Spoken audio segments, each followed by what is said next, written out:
विश्रवा की दो पत्नी थी, एक का नाम था केशिनी, दूसरी का नाम था इडविडा।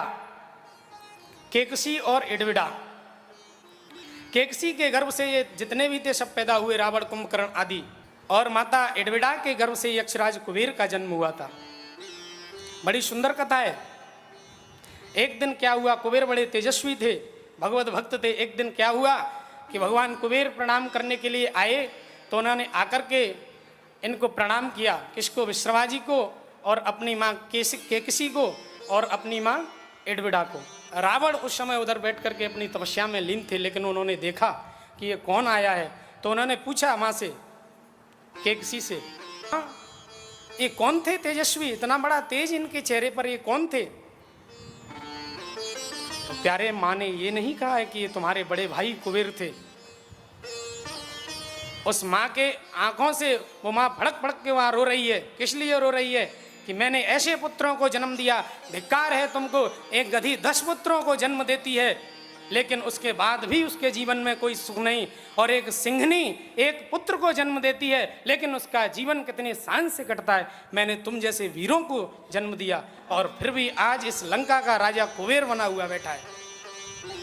प्यारे, ये बात रावण के हृदय में गड़ गई, और उसने ये भी कहा था माने कि तुम जाओ तपस्या करो। तपस्या के प्रभाव से, तपस्या के उस तप के प्रभाव से जितनी भी शक्तियाँ उनको छीनो। जो विमान था, लंका थी, उस सब पर अधिकार कुबेर का था। कुबेर ही राजा थे। तो जब ये बात कही, अब यहाँ 2 बातें आती हैं। माँ केकसी को ये कहना था कि ये तुम्हारे बड़े भाई हैं और बड़े ही धर्मात्मा हैं, आपको खड़े होकर के दशानन इनको प्रणाम करना था, लेकिन ये नहीं कहा ना। तो यहाँ बात ये निकल के आती है कि माँ यदि चाहती है तो बेटे को चाहे कैसा भी संस्कार दे देती है। इसीलिए मैंने आपसे कहा, रावण ने घोर तपस्याएं की और कुबेर से तमाम युद्ध हुए और उन सबको छीना, जो विमान था उसको भी छीना।